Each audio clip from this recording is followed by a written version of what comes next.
Hey there, I'm Dr. Ruth Roberts, your pet's ally. I hope that you are all well and everything is good. So, um, let me pop over to the Facebook page and show you my last office. So, I just wanted to show you what my office looks like. So, I'm taking a 5-minute stretch break, and here's my crew. And here's the person that runs the stretch drills, Pep. Yeah. So I just wanted to show you what my office looks like. So I'm taking and evidently I can't hit the buttons right. So yeah, but that's been fun. I mean, he just comes literally at my 5-minute break. He comes and gets me. So I try to take a break every 20 minutes and get up and move around. So this post from Jamie is super interesting. So yeah, we talked about a lot of things, gut health in the ultimate session last Tuesday, and I talked about Margot Roman, who has actually developed a fresh poop bank, if you will, and so for fecal transplant therapy. And Jamie said in that meeting that Animal Biome had actually started using her fecal material to produce their freeze-dried stuff. And then this is just astonishing that Cargill has bought out Animal Biome for 8.6 million bucks.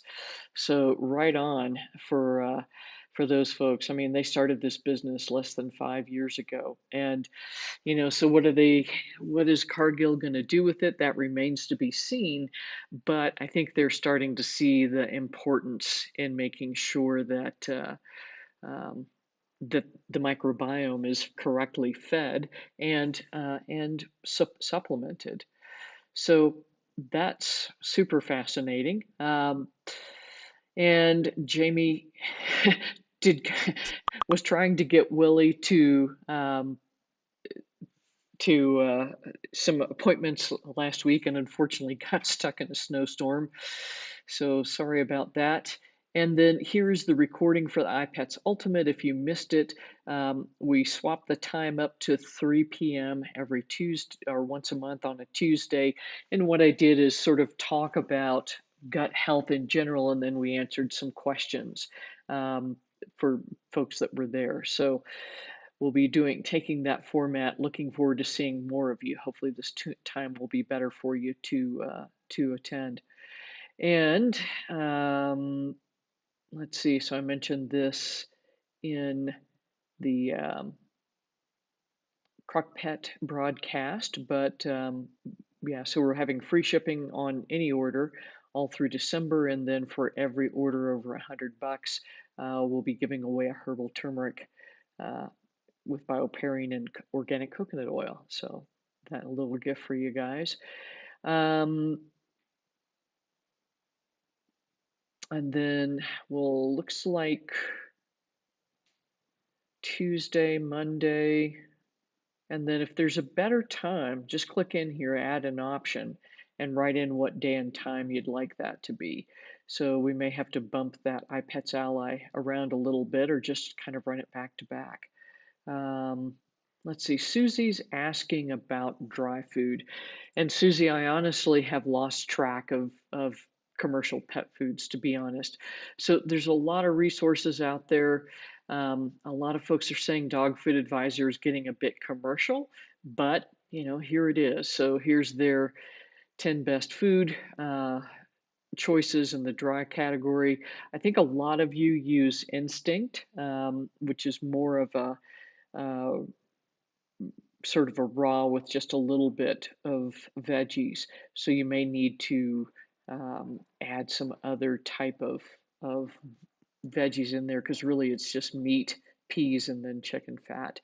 Um, and then Logic is another one I keep hearing. So this one again is going to be this one's a little higher in carbohydrate content.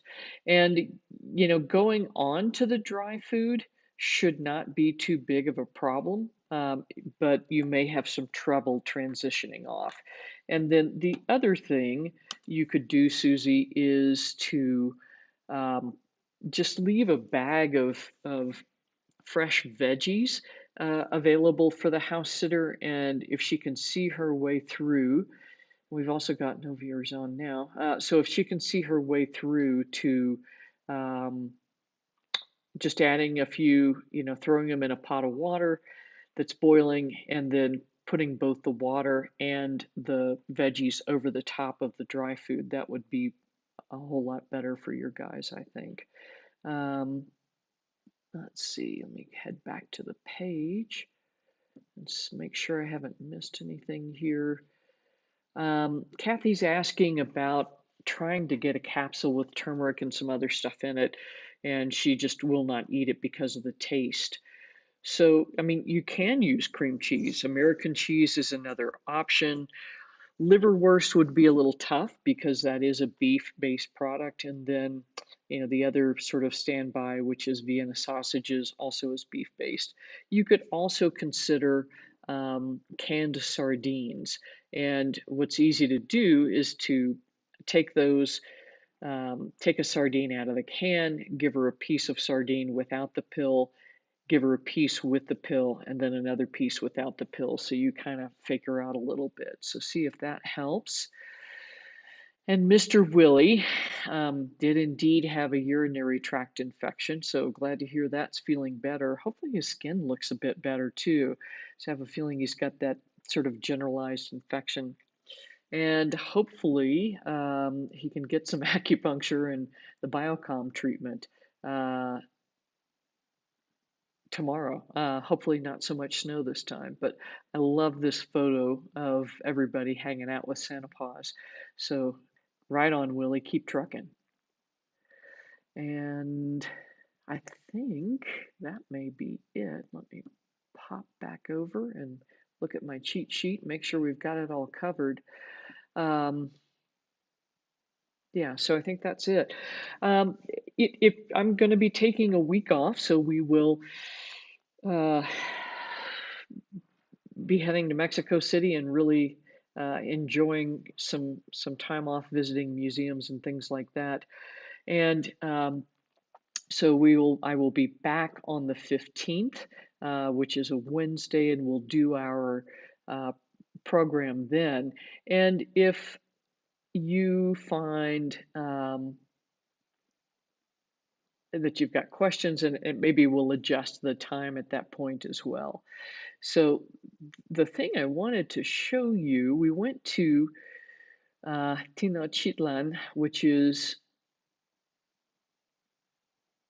was the holy, sort of a holy city, and uh, for the Nahual or Mexica people. So weirdly, they changed the Aztecs' name from Mexica to the Aztecs, so that because that's a different pronunciation from a different group of people, but they actually built this city, which is just astonishing. They're called pyramids or piramides in Spanish, but they're not. They're actually temples, and the sheer size of this place is unbelievable.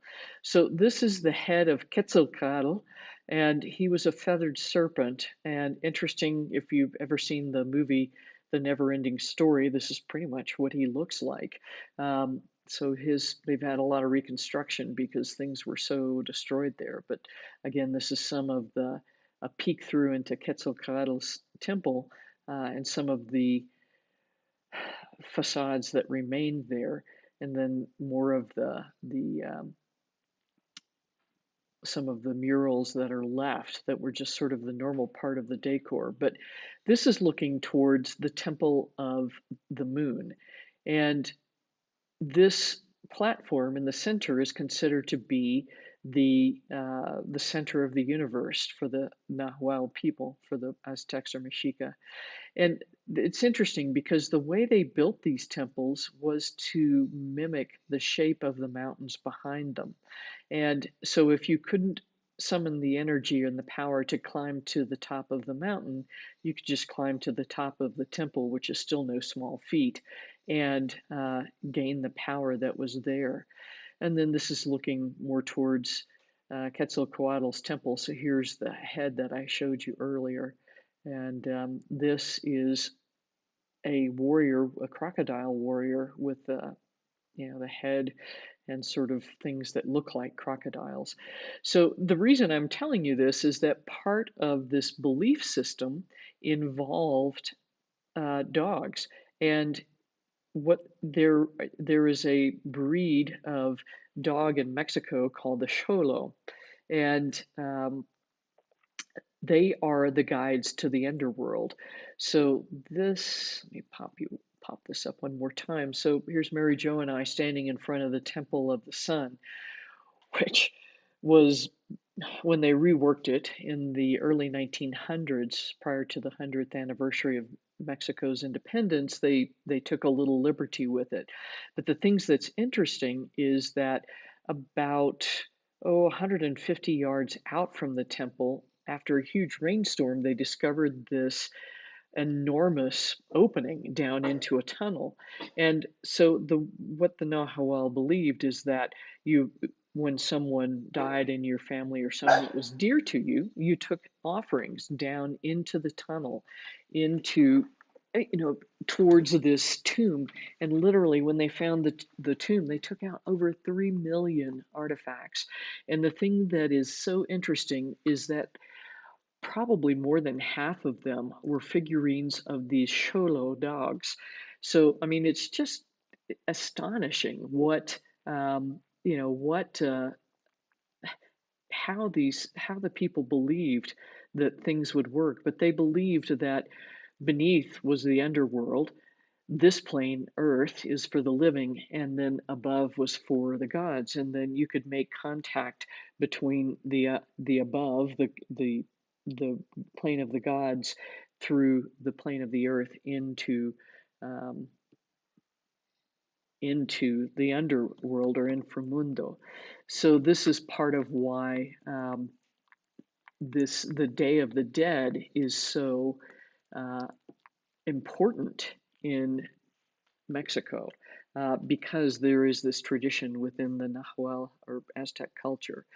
And then these are what the Xolos look like, and they range in size from tiny to 50-pound dogs. So we saw one of these guys walking through a neighborhood, which was really fun.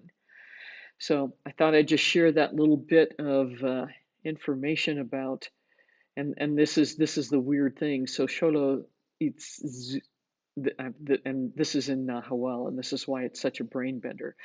So Xolo Quintoli, which is probably a really bad pronunciation, but they forgive me for my southern accent on the Spanish here.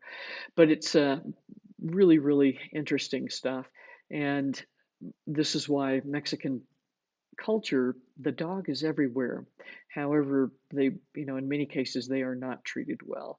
But there was probably 20 or 30 dogs wandering around this temple fields, and everybody was cool with them, giving them food and things of that nature, and they had good manners. So that was pretty interesting. Right. So that's what I've got for you this week. We will see you on the 15th. Until then, have a wonderful week and take good care of yourselves. I'm Dr. Ruth Roberts, your pet's ally.